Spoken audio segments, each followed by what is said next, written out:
अभी मेरे हाथ में वो ताकत नहीं कि मैं आपको रोजगार दे सकूं, वरना वचन देके कहता हूं कि हर कोई किसी घर में एक भी बच्चा बेरोजगार नहीं रहेगा। ये चंद्रशेखर आजाद का वचन है आपको दलित पिछड़े समाज के लोगों।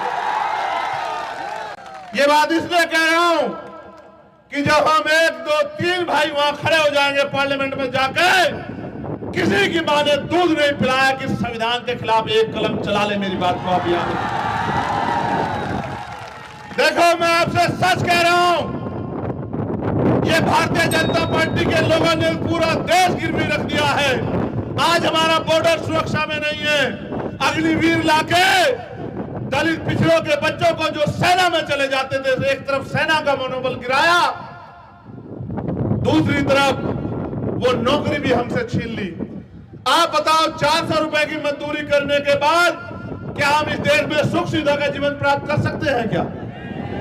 आगे तो मजदूरी भी नहीं मिलेगी क्योंकि मशीनों का समय आ गया है और मालिक ये चाहता है कि मजदूर तन का पैसा कम ले और काम समय पे कर दे। मशीनों का दौर आ गया है। मेरी बात पे गौर करना। जो काम एक परिवार मिलके 10 दिन में करता था, वो मशीन एक दिन में कर देती है। आगे मजदूरी भी नहीं मिलने वाली, तो आप किस तरह से आगे बढ़ोगे?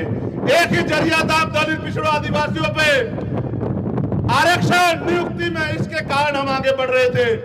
ये आरक्षण भी लगभग हमसे छीन लिया गया है क्योंकि भर्ती आती है, ईडब्ल्यूएस तो पूरा लागू होता है, लेकिन ओबीसी और एससी का आरक्षण 4 या 5 या 3% मुश्किल से लागू होता है, उसमें भी घोटाले हो जाते हैं।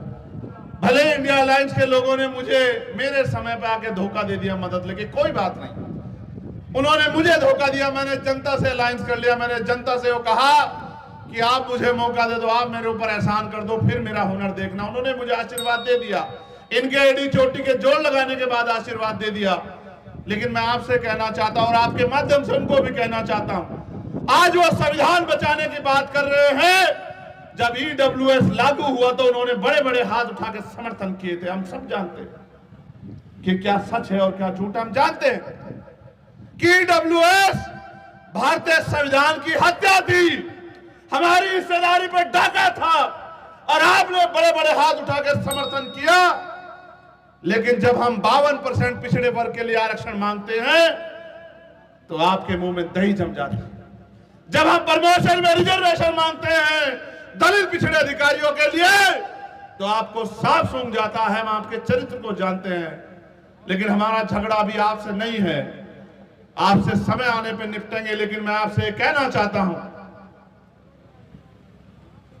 कि हमें अपनी लड़ाई अपने पैरों पे लड़नी है और अगर संविधान को कोई बचाएगा तो ये बाबा साहब अंबेडकर और मान्यवर काशीराम साहब की फौज बचाएगी। मुझे इनके ऊपर भरोसा है, जिन्होंने 2 अप्रैल 2018 को एक ऐसा इनकलाब लिखा था भारत की धरती पे कि शायद दोबारा कोई लिख भी नहीं पाएगा और पढ़ भी नहीं पाएगा कि एक SC/ST एक्ट को बचाने के लिए 17 नौजवानों ने, बहादुरों ने बलिदान दे दिया था।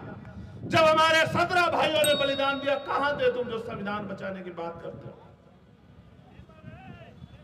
आपको हमसे वोट चाहिए, बिल्कुल सच है, वोट चाहिए, लेकिन आपकी मनसा पे हमें शक है। और मैं आपको विश्वास से कहता हूं,